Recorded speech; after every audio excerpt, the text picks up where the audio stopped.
വിങ്സിന്റെയും inner സൈഡിൽ അത് ലാത്തായിട്ട് fix ചെയ്യും.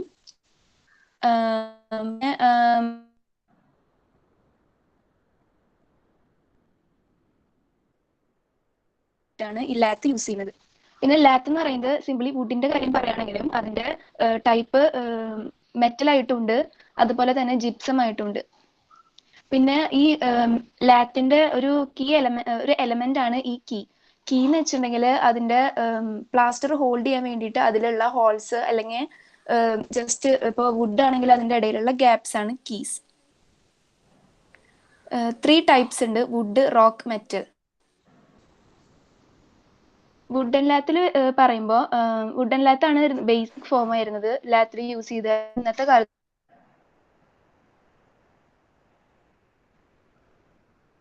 അങ്ങനത്തെ റൂഫ് കവറിങ്സ് ആയിട്ട് ഇത് ഫാസ്റ്റൻ ചെയ്യാറുണ്ട്. പിന്നെ ഇതിനെ ബാറ്റൻസ് സ്ലാറ്റ്സ് എന്നും പറയാറുണ്ട്. പിന്നെ ലാറ്റിസ് വർക്കിലും പിന്നെ ബാൾസ് ഓഫ് ഫെനീഷ്യൻ ബ്ലൈൻഡ്സിലും ഈ സ്ട്രിപ്സ് ഓഫ് വുഡ് ഇങ്ങനത്തെ വുഡ്സ് യൂസ് ചെയ്യാറുണ്ട്. വിൻഡോ ഷട്ടേഴ്സിലും. പിന്നെ laths also used to fix reeds to a timber structure before plastering. ഇതെല്ലാം പ്ലാസ്റ്ററിങ്ങിന് മുമ്പായിട്ടാണ് ഈ ലാത്ത് ഫിക്സ് ചെയ്യുക. എന്നിട്ട് അതിന്റെ മുകളിൽ പ്ലാസ്റ്റർ ചെയ്യുമ്പോൾ ഈ പ്ലാസ്റ്ററിനെ ആ സ്ട്രക്ചർ ആയിട്ട് ഇത് ഹോൾഡ് ചെയ്യാനായിട്ട് ഹെൽപ്പ് ചെയ്യും. ഇനി ഇതിന്റെ മേക്കിംഗ് ആണ്. ഇതിന് 3 വേസ് ഉണ്ട്: riven lath, accordion lath and circular sawn lath. ഇത് എങ്ങനെ ഇത് പ്രൊഡ്യൂസ് ചെയ്യണു അത് വെച്ചിട്ടാണ് ഈ 3 ടൈപ്സ് എടുത്തേക്കുന്നത്. റിവൺ ലാത്ത് എന്ന് പറയുമ്പോൾ അത് ട്രഡീഷണലി സ്പ്ലിറ്റ് ചെയ്യാണ് ചെയ്യുന്നത്. അതിന് യൂസ് ചെയ്യുന്ന woods chestnut, oak and similar hardwoods or from soft woods like eastern white pine. ഈ ട്രീസിൽ നിന്നാണ് ഇതിനുള്ള വുഡ് എടുത്തിരുന്നത്. ഇത് ഗ്രെയിനിന്റെ ഗ്രെയിനിന്റെ ആ ഡയറക്ഷനിൽ സെയിം ഡയറക്ഷനിലാണ് ഇത് കട്ട് ചെയ്യുക. അതുകൊണ്ട് തന്നെ അതിന്റെ സ്ട്രെങ്ത് കൂടുതലായിരിക്കും. ഇത് ട്രഡീഷണൽ മെത്തേഡിലൂടെയാണ് ഇത് കട്ട് ചെയ്യുന്നത്. നെക്സ്റ്റ് ടൈപ്പാണ് എക്കോർഡിയൻ ലാറ്റ്സ്. എക്കോർഡിയൻ ലാറ്റ്സിന് ഇതിന് പേര് വരാൻ കാരണം ഇത് എക്കോർഡിയൻ പോലെ, അതൊരു ഇൻസ്ട്രുമെന്റ് ആണ്, ഈ ഹാർമോണിയം പോലെ. അപ്പോൾ അതുപോലെയാണ് ഇതിന്റെ അപ്പിയറൻസ്. അതുകൊണ്ടാണ് ഇതിന് എക്കോർഡിയൻ ലാറ്റ്സ് എന്ന് പേരിട്ടേക്കുന്നത്. ഇത് തിൻ സ്ട്രിപ്സ് ആണ്. ഇത് ആക്സോ ഹാച്ചറ്റോ യൂസ് ചെയ്തിട്ടാണ് ഇത് കട്ട് ചെയ്യുക. പിന്നെ ഇതിന്റെ സ്പ്ലിറ്റ്സ് തിന്നാണ്, പക്ഷെ ഇത് തമ്മിൽ ഇത്തിരി ഗ്യാപ്സ് വെച്ചിട്ടാണ് ഇത് അറേഞ്ച് ചെയ്യുക. അപ്പൊ ഈ ഒരു അപ്പിയറൻസിനെയാണ് എക്കോർഡിയൻ ആയിട്ട് ഒരു സിമിലാരിറ്റി കണ്ടിട്ട് അതിന് അങ്ങനെ ഒരു പേര് കൊടുക്കുന്നത്. ലാസ്റ്റ് ടൈപ്പാണ് സർക്കുലർ സോ. ഇത് സർക്കുലർ സോ ഇൻഡസ്ട്രിയിൽ യൂസ് ചെയ്ത് തുടങ്ങിയതിന് ശേഷം വന്ന ഒരു ടൈപ്പാണ്. അതിങ്ങനെ സർക്കുലറിൽ അതിന്റെ ഔട്ടർ സർഫസിൽ നിന്ന് അതിങ്ങനെ കട്ട് ചെയ്തെടുക്കും. അതുകൊണ്ടാണ് ഇതിന് സർക്കുലർ സോ യൂസ് ചെയ്ത് കട്ട് ചെയ്യുന്ന കാരണമാണ് ഇതിന് സർക്കുലർ സോ എന്ന് ഈ ടൈപ്പിന് പേര് വന്നത്. ഇനി ഈ വുഡൻ ലാത്ത് സീലിംഗിലും വാൾസിലും യൂസ് ചെയ്യും. അതിന്റെ സൈസ് വരുന്നത് 25 millimeters by 6 millimeters. പിന്നെ ഇത് ടിംബർ ജോയ്സിന്റെ അണ്ടർ സൈഡിലാണ് ഇത് ഫിക്സ് ചെയ്യുക. അതിന്റെ ഓരോ സ്ട്രിപ്സും തമ്മിൽ 6 millimeters ഗ്യാപ്പ് ഇടും. അത് കീ ആയിട്ട് ആക്ട് ചെയ്യാൻ വേണ്ടിയിട്ടാണ്. ഇനി ഇതിലെ പ്ലാസ്റ്ററിംഗ് എന്ന് പറയുമ്പോൾ 3 കോട്ടാണ് പ്ലാസ്റ്ററിങ് ചെയ്യുക വുഡനിൽ. അതിന്റെ പ്രൈമറി കോട്ട് എന്ന് പറയുന്നത് അതിന്റെ ഫസ്റ്റ് ലെയറിന്റെ also is known as render layer. ഈ റെൻഡർ ലെയർ അതിൽ അപ്ലൈ ചെയ്യുന്നത് അതിന്റെ സ്ട്രിപ്സ് തമ്മിൽ 6 millimeters ഗ്യാപ്പ് ഉണ്ടല്ലോ, ആ ഗ്യാപ്പിലേക്ക് ഈ പ്ലാസ്റ്ററിന് ഫില്ല് ചെയ്യാൻ വേണ്ടിയിട്ടാണ് ഈ ഫസ്റ്റ് ലെയർ അപ്ലൈ ചെയ്യുന്നത്.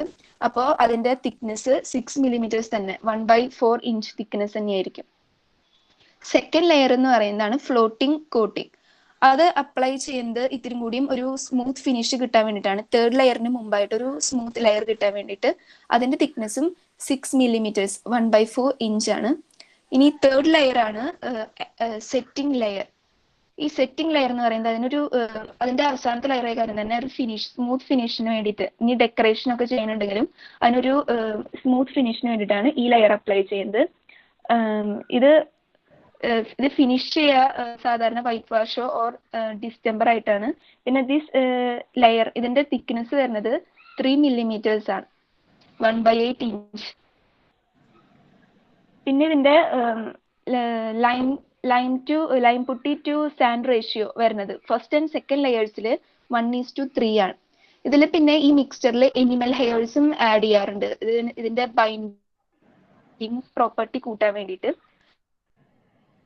ഈ മിക്സ്ചർ ഫോർ സെറ്റിംഗ് ലെയർ എന്ന് പറയുന്നത് ഇതിന്റെ സെക്കൻഡ് ലെയർ ആണ്. അതിന് സെറ്റിംഗ് ലെയർ എന്ന് പറഞ്ഞ തേർഡ് ലെയർ ആണ്. സെറ്റിംഗ് ലെയറിന്റെ lime putty to sand ratio എന്നത് 3:1 ആണ്. അല്ലെങ്കിൽ അതിൽ ജസ്റ്റ് ലൈം പുട്ടിയാണ് യൂസ് ചെയ്യുക. പിന്നെ ഈ മിക്സ്ചേഴ്സ് 1800s ചേഞ്ച് ചെയ്ത്, അപ്പോഴേക്കും ജിപ്സും സിമെന്റും കണ്ടുപിടിച്ചോട് കൂടിയിട്ട് ജിപ്സും സിമെന്റും ഇതിനെ റീപ്ലേസ് ചെയ്ത് തുടങ്ങി ലൈം പുട്ടീനെ. പിന്നെ അങ്ങനത്തെ മിക്സ്ചേഴ്സിന്റെ റേഷ്യോ 1:1:6 ആണ്. That is cement or gypsum is to lime putty is to sharp sand. പിന്നെ for the render and float coatings and equals gypsum and lime putty for setting layer. Setting ലെയറിലേക്ക് ജിപ്സും lime പുട്ടിയും equal parts ആയിട്ടായിരുന്നു use ചെയ്യുക.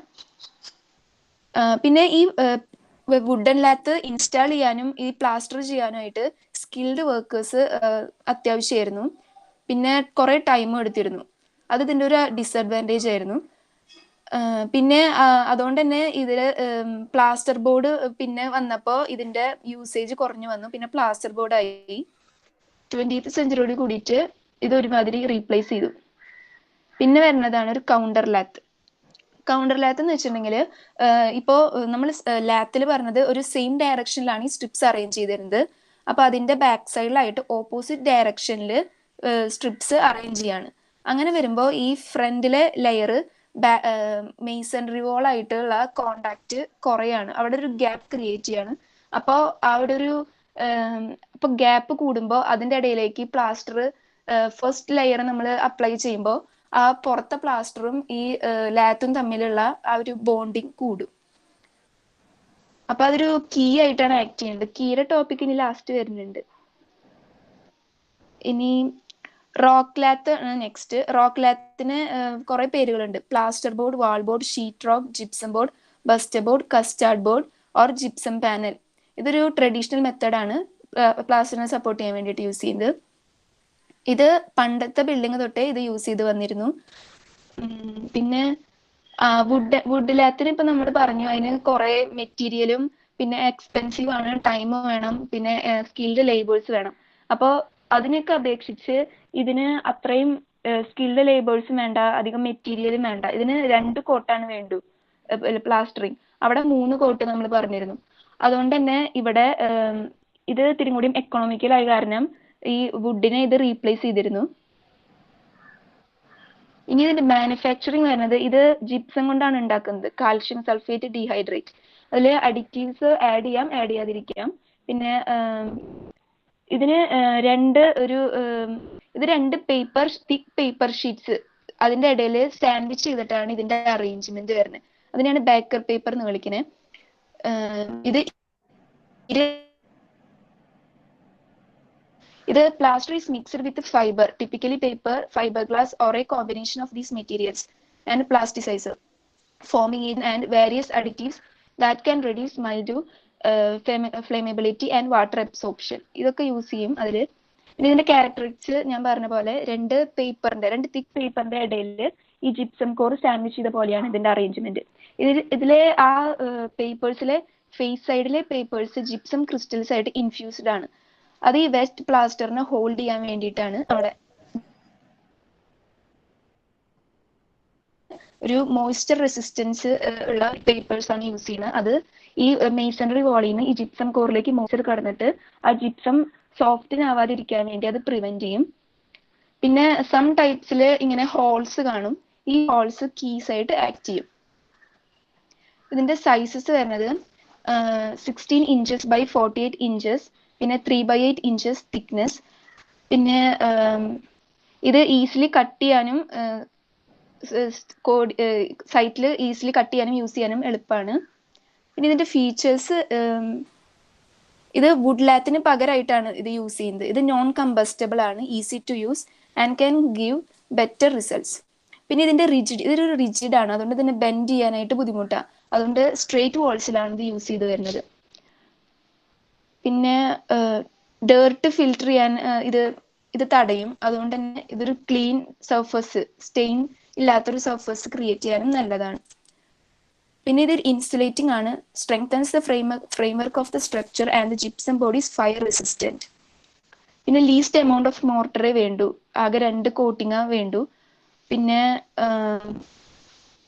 ഇതിന്റെ sound proof ആണ്. ഇനി ഇതിന്റെ അപ്ലിക്കേഷൻ വരുന്നത്, ഇത് ഇന്റീരിയർ വാൾസ് ആൻഡ് സീലിംഗ്സിലാണ് യൂസ് ചെയ്യുക. ഇപ്പൊ ബിൽഡേഴ്സ് ഇതിനെ ഫ്രെയിമിങ്ങിലേക്ക് നീഡ്സ് വെച്ചോ സ്ക്രൂസ് സ്റ്റേപ്പിൾസ് ഒക്കെ വെച്ച് ഫിക്സ് ചെയ്യും. പിന്നെ base coat of cement plaster apply ചെയ്യും. പിന്നെ second coat hard finish plasters apply ചെയ്യും. പിന്നെ മിനിമം തിക്നെസ് വരുന്നത് ഈ കോട്ട്സ് രണ്ടും കൂടെ കൂട്ടുമ്പോൾ 1/2 ഇഞ്ചാണ് വരുന്നുള്ളൂ. വിത്ത് ദ ഫസ്റ്റ് കോട്ടിന് 1/4 to 3/8 inch thickness and the second coat about 1/8 inch thickness. പിന്നെ ഇതിന്റെ പ്രോബ്ലംസ് വരുന്നത്, ഇതിപ്പോ ബിൽഡിങ്സ് ഷിഫ്റ്റ് ചെയ്യുമ്പോൾ കാലാകാലങ്ങളിൽ ബിൽഡിങ്സ് ഷിഫ്റ്റ് ചെയ്യുമ്പോൾ ഇതിന് സ്ട്രക്ചറിന് വ്യത്യാസം ഇല്ലാത്ത കാരണം ഇതിൽ ക്രാക്സ് വരാൻ ചാൻസ് ഉണ്ട്. പിന്നെ ഓൾസോ ഇതിന്റെ സീലിങ്സിന്റെ മുകളിലേക്ക് ടോപ്പ് ഫ്ലോറിൽ നിന്നുള്ള വെയിറ്റ്സ് വരുമ്പോഴും ഇതിന്റെ സീലിങ്സിലുള്ള ജിപ്സം അത് ക്രാക്സ് വരാനും അതിന്റെ ഒരു അപ്പിയറൻസ് നഷ്ടപ്പെടാനും ചാൻസ് ഉണ്ട്. പിന്നെ ഇങ്ങനെ ക്രാക്സ് വരുമ്പോൾ അത് ഫൈബർ ഗ്ലാസ് മെഷ് ടേപ്പ് വെച്ച് നമുക്കത് റിപ്പയർ ചെയ്യാനായിട്ട് സഹായിക്കും. പിന്നെ ഇത് മോയ്സ്ചറിന് ഹൈലി വെർണറബിൾ ആണ്.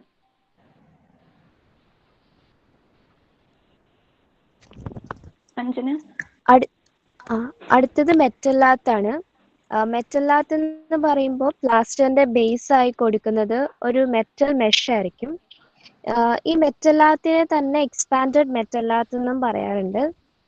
ഇതിൽ കുറെ ക്ലാസിഫിക്കേഷൻസ് വരുന്നുണ്ട്. Rib lathi, diamond mesh lathi, sheet lathi, wire lathi, അങ്ങനെ. ഈ മെറ്റല്ലാത്ത് ഫ്രെയിമിങ്ങുമായി അറ്റാച്ച് ചെയ്യുന്നത് സ്ക്രൂസ് ഉപയോഗിച്ചിട്ടാണ്.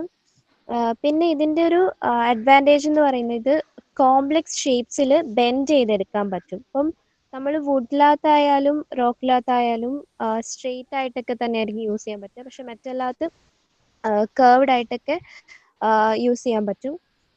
പിന്നെ ഇത് സ്റ്റൂക്കോയ്ക്ക് അധേര് ചെയ്യാനുള്ള ഒരു മെട്രിക്സ് മാത്രമല്ലാണ്ടാണ്, അതായത് സ്ട്രെങ്തും റിജിഡിറ്റി ഒക്കെ ആഡ് ചെയ്യുന്നുണ്ട്. പിന്നെ ഈ മെറ്റല്ലാത്ത് യൂസ് ചെയ്യുമ്പോൾ 3 കോട്ട്സ് ഓഫ് പ്ലാസ്റ്റർ യൂസ് ചെയ്യണം, വുഡ്ലാത്ത് പോലെ തന്നെ. ഇനി ഇതിന്റെ ഹിസ്റ്ററി പറയുകയാണെങ്കിൽ, it was patented in England in 1797. ഇത് 19th സെഞ്ചുറിയുടെ സ്റ്റാർട്ടിങ് മുതൽ മാർക്കറ്റ്സിലൊക്കെ അവൈലബിൾ ആയിരുന്നു. പിന്നെ ഫസ്റ്റ് ഇത് യൂസ് ചെയ്തിട്ടുണ്ടായിരുന്ന കൊമേഴ്ഷ്യൽ ആപ്ലിക്കേഷൻസിന് വേണ്ടിയാണ്. പിന്നെ റെസിഡൻഷ്യൽ ആപ്ലിക്കേഷൻസിലും ഒക്കെ യൂസ് ചെയ്യാൻ തുടങ്ങി. Next page. ഇനി അടുത്ത പേജ്. ഇതിൽ വരുന്ന ഒരു കാറ്റഗറി റിബ് മെറ്റല്ലാത്താണ്.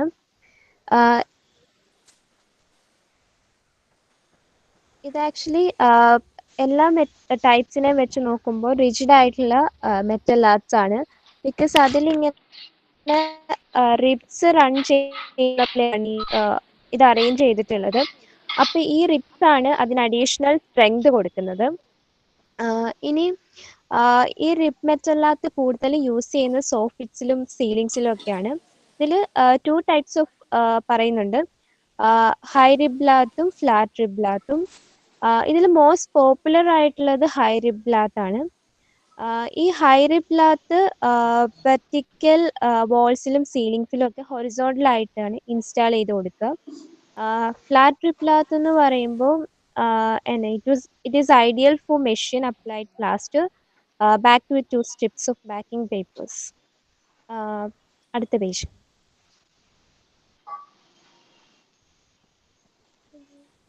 അടുത്തത് വരുന്നത് ഡയമണ്ട് മെഷ് ലാത്ത് ആണ്. ഇത് ഫ്ലാറ്റ് ലാത്ത് ആണ്. ഫ്ലാറ്റ് ആയിട്ടാണ് അതിൻ്റെ ഒരു സർഫസ് വരുന്നത്. Manufactured from prime quality steel sheets that are slit and expanded to form small diamond shaped openings. ഈ ഒരു ഡയമണ്ട് ഷേപ്ഡ് ഓപ്പണിങ്സ് ഉള്ളത് കൊണ്ടാണ് അതിനെ ഡയമണ്ട് മെഷ് ലാത്ത് എന്ന് പറയുന്നത്. ഇതിൽ ലാർജ് നമ്പർ ഓഫ് ഓപ്പണിങ്സ് വരുന്നുണ്ട്. അത് ഈ പ്ലാസ്റ്റർ കേസ് പ്രൊവൈഡ് ചെയ്യും and provides better scratch proofing in either pumped or traveled applications. പിന്നെ ഓരോ ഷീറ്റിനും സ്ക്വയർ എൻഡ്സ് ആണുള്ളത്. പിന്നെ സ്മൂത്ത് പാരലൽ എഡ്ജസ് ഉണ്ടാവും. for fast, easy handling and bending for curved surfaces. അടുത്തത് സെൽഫ് ഫെറിറ്റ് മെറ്റൽ ലാത്താണ്. ഇത് ഈ ഫ്ലാറ്റ് ഡയമണ്ട് മെറ്റൽ ലാത്തിന്റെ ഒരു മോഡിഫൈഡ് ഫോം ആണ്. ഇത് ഈ ഫ്ലാറ്റ് ഡയമണ്ട് മെറ്റൽ ലാത്തിന് ഈ ഷീറ്റിങ്ങുമായിട്ട് ബോണ്ട് ചെയ്യാൻ പറ്റുള്ളൂ. അപ്പം അതിന് ഓവർകം ചെയ്യാനായിട്ടുള്ള ഒരു ഇതാണ് ഈ സെൽഫ് ഫെറിങ് മെറ്റൽ ലാത്ത്. ഇതൊന്നെങ്കിൽ ഡിംപിൾഡ് അല്ലെങ്കിൽ വി ഗ്രൂവ്ഡ് ആയിരിക്കും. ഇതിന്റെ ആപ്ലിക്കേഷൻ വരുന്നത് അത് ഈ solid surface such as gypsum, concrete and wood sheeting അതിനൊക്കെ മേലെയാണ് യൂസ് ചെയ്യുന്നത്. പിന്നെ അടുത്തത് വെൽഡഡ് വയർ ലാത്താണ് വരുന്നത്.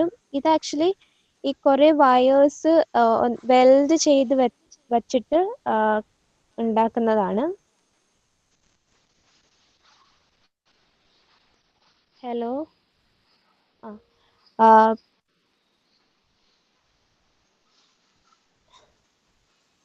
ഇത് ഗ്രിഡ് പാറ്റേണിലായിരിക്കും. അതായത് parallel and cross wires use ചെയ്തിട്ട് ഒരു ഗ്രിഡ് പാറ്റേൺ ഫോം ചെയ്തിട്ടായിരിക്കും ഉണ്ടാക്കുക. ഇതിന്റെ ഗ്രിഡ് ഒരിക്കലും 2 ഇഞ്ച് ബൈ 2 ഇഞ്ചിനെ കഴിഞ്ഞും ലാർജർ സൈസിൽ ആവാൻ പാടില്ല. ഇത് ഈ ഷീറ്റ്സ് ആയിട്ടാണ് അവൈലബിൾ ആയിട്ടുള്ളത്. ഇതിപ്പം ഇങ്ങനെ ഇപ്പൊ റോൾസ് ആയിട്ടും ഇൻട്രൊഡ്യൂസ് ചെയ്യുന്നുണ്ട്. ഇത്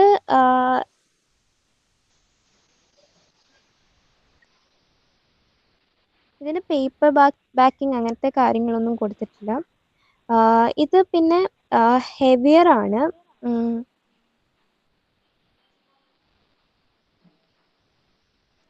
അടുത്തത് വരുന്നത്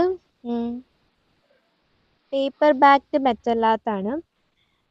ഇത് ആക്ച്വലി ഇതിന്റെ ബാക്കിലായിട്ട് ഒരു പേപ്പർ കൊടുക്കുന്നുണ്ട്. അതായത് ഇതിന് ടീലാത്ത് അല്ലെങ്കിൽ ഡയമണ്ട് മെഷ് ടീലാത്ത് എന്നാണ് പറയുക. അതൊന്നെങ്കിൽ റെഗുലർ അല്ലെങ്കിൽ സർഫർ ആയിട്ടുള്ള ഡയമണ്ട് മെഷ് ലാത്ത് ആയിരിക്കും.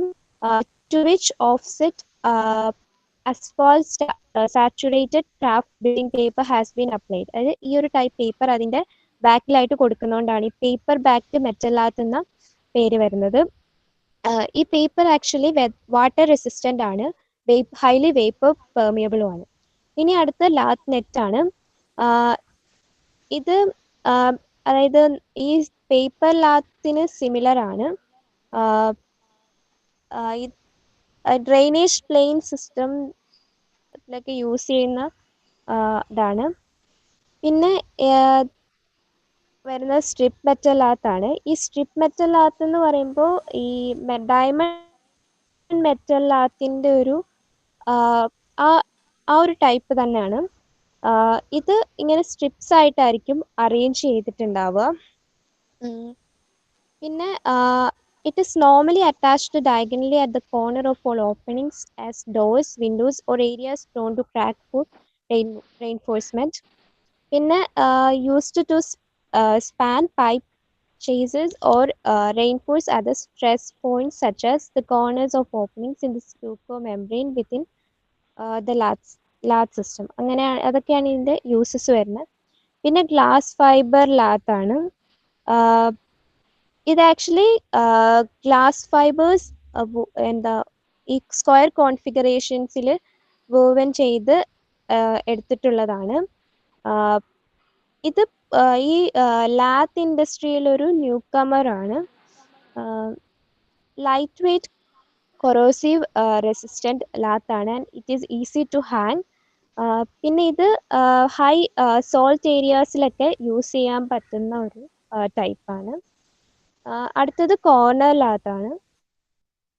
കോർണർ ലാത്ത് ആക്ച്വലി സ്ട്രിപ്പ് ലാത്തിനെ ഒബ്റ്റ്യൂസ് ആംഗിളിൽ ബെൻഡ് ചെയ്തിരിക്കുന്നതാണ്. അതായത് ഇപ്പം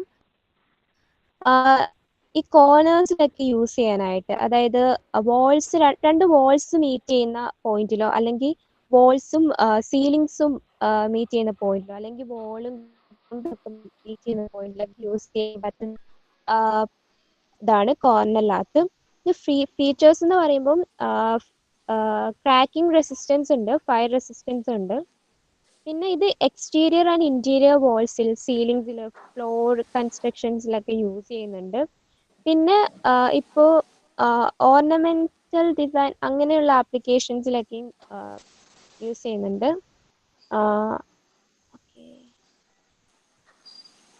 ഇത് ഇനി അടുത്തത് വരുന്ന കേസാണ്.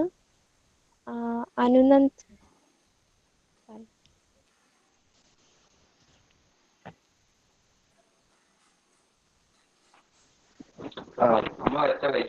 ഹലോ ഹലോ കേൾക്കാം, പറഞ്ഞു. ഹലോ പറഞ്ഞോളൂ, കേൾക്കാം ഞങ്ങൾക്ക്.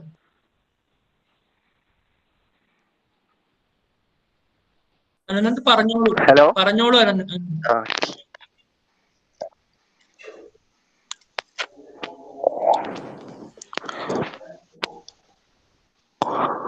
കീസ് എന്ന് പറയുന്നത്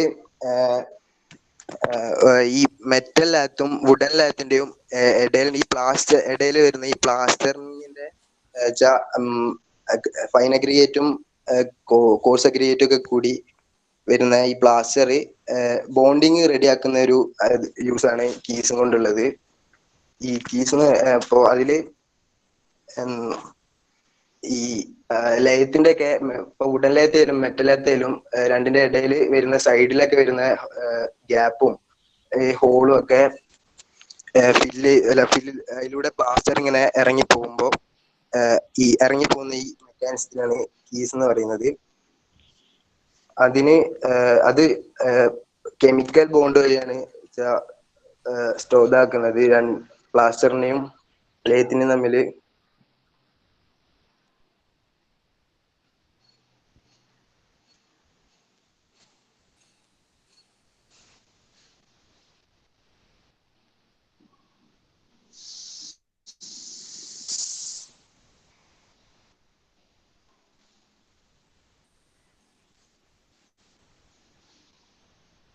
ഹലോ പിന്നെ ഈ പ്ലാസ്റ്ററിങ് ഈ ഹോളിലൂടെ ഒക്കെ ഇങ്ങനെ ഇറങ്ങി പോകുമ്പോ ഒരു ഹുക്ക് ഫോർമേഷൻ ആണ് ഈ കീസ് ഉണ്ടാക്കുന്നത്. അതാണ് ഈ ബോണ്ടിങ്ങിനെ സഹായിക്കുന്നത്.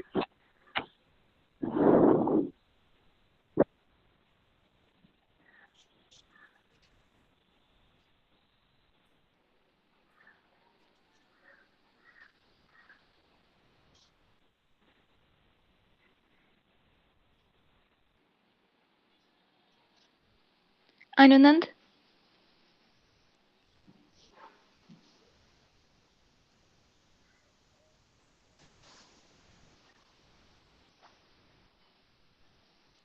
ഇനി ലാത്ത് ബിൽഡിങ്ങിലേക്ക് ഫിക്സ് ചെയ്യുന്നത് ഫ്രെയിമിലായിട്ടാണ്. ഫ്രെയിമിംഗ് വഴിയാണ് ഇത് ഫിക്സ് ചെയ്യുന്നത്. ഇത് ടിമ്പർ സ്ട്രക്ചറിന്റെ സ്റ്റഡ്സ് ആയിട്ടൊക്കെയാണ്. പിന്നെ ലാത്ത് ഫെറിങ് വഴി മെറ്റൽ ഫ്രെയിമിന്റെ ഒരു ഫെറിങ് എന്ന് പറയുന്നതിലും ഇങ്ങനെ ലാത്ത് നമുക്ക് ഇങ്ങനെ ബിൽഡിംഗ് ആയിട്ട് അറ്റാച്ച് ചെയ്യാം. ഇത് മെയ്സണറി കൺസ്ട്രക്ഷനിൽ ഈ ഫെറിങ്സ് ഓഫൺ യൂസ് ചെയ്യാറുണ്ട്. പിന്നെ ഫ്രെയിംസ് ലാത്തും പ്ലാസ്റ്ററും ഒരു ഡെക്കറേറ്റീവ് കേർവ്ഡ് ഓർ ഓർണമെന്റൽ വർക്ക്സിന് വേണ്ടിയിട്ടും ഇങ്ങനെ ഫ്രെയിംസ് യൂസ് ചെയ്യാറുണ്ട്. ഇനി ലാത്ത് ഫെയിലിയേഴ്സ് ആണ് വരുന്നത്. ലാത്ത് ഫെയിലിയർ ചെയ്യാനുള്ള റീസൺസിൽ ഫസ്റ്റ് വരുന്നത് ലാത്തിന് ഈ ഫ്രെയിം ഇതിപ്പോ ഫ്രെയിമിൽ അറ്റാച്ച് ചെയ്തിട്ടാണല്ലോ ബിൽഡിങ്ങിലേക്ക് ഫിക്സ് ചെയ്യണേ. ആ ഫ്രെയിമിൽ നിന്ന് ഇടയ്ക്ക് പുള്ളവേ ചെയ്യാനുള്ള ചാൻസ് ഉണ്ട്. അത് ഈ നോൺ ഗാൽവനൈസ്ഡ് നെയിൽസ് യൂസ് ചെയ്തിട്ട് ഫിക്സ് ചെയ്യണ കാരണമാണ് അങ്ങനെ വരാനുള്ള ചാൻസ്. പിന്നെ ലാത്ത് ഫെയിൽ ചെയ്യാനായിട്ട് മോയ്സ്ചറും ഇൻസെക്ട് ഡാമേജും ഒരു റീസൺ ആണ്. പിന്നെ മോയ്സ്ചർ ഈ വുഡൻ ലാത്തിനെ എക്സ്പാൻഡ് ചെയ്യാനും കോൺട്രാക്ട് ചെയ്യാനും ചാൻസ് ഉണ്ട്.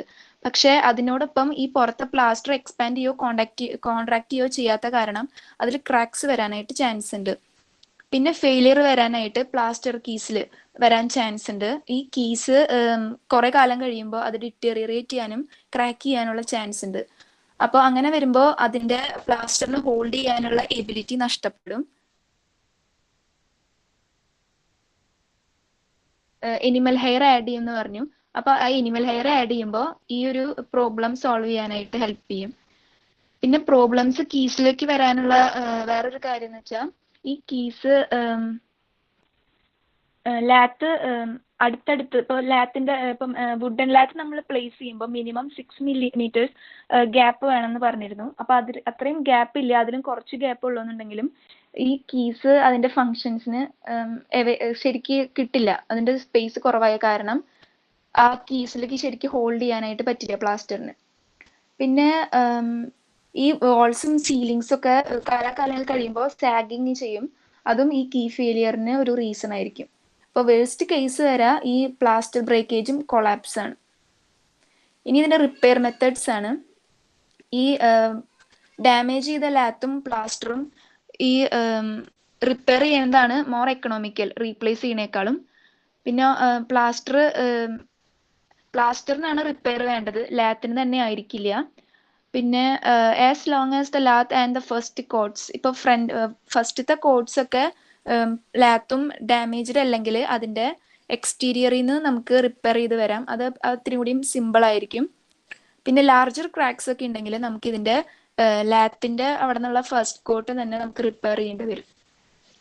പിന്നെ മെറ്റൽ ലാത്ത് നമുക്ക് വുഡൻ ലാത്തിന്റെ മുമ്പായിട്ട് യൂസ് ചെയ്താൽ എന്നിട്ട് അതിന്റെ മുകളിൽ നമ്മൾ കോട്ടിങ് ചെയ്യുകയാണെങ്കിൽ അതിന്റെ സ്ട്രെങ്ത്തും അതിന്റെ കീയിങ്ങും പ്രോപ്പർട്ടിയും ഇൻക്രീസ് ചെയ്യും.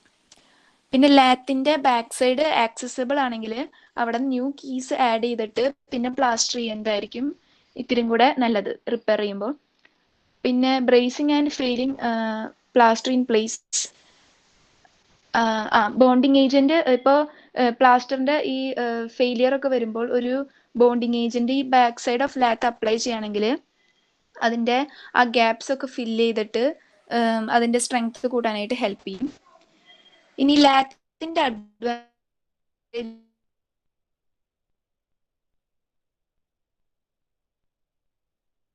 ഒരു മോൾഡ് ഗ്രോത്തും ഡീക്കേയും വരാൻ ചാൻസ് ഉണ്ടെങ്കിലും മെറ്റല്ലാത്തിന് അങ്ങനെ ഒരു പ്രശ്നം വരില്ല. അത് ഇൻഹോസ്പിറ്റബിൾ ടു ടോക്സിക് മോൾഡ്സ് ആണ്, അതുകൊണ്ട് അവിടെ മോൾഡ്സ് ക്രിയേറ്റ് ചെയ്യില്ല. ഇനി മെറ്റല്ലാത്ത് ആൻഡ് പ്ലാസ്റ്റർ വാൾസ് ഈ ഡ്രൈ വാളിനേക്കാളും ട്വൈസ് ആസ് ഫയർ റെസിസ്റ്റന്റ് ആണ്. പിന്നെ അതിന്റെ ഫയർ റേറ്റിംഗ് ആണ് പിന്നെ പറയുന്നത്, ഫയർ റെസിസ്റ്റന്റ് ആണ്. That's all. Thank you all. Okay, so thank you, Anjana, Anna Maria, and Anandan for the presentation. Thank you, sir.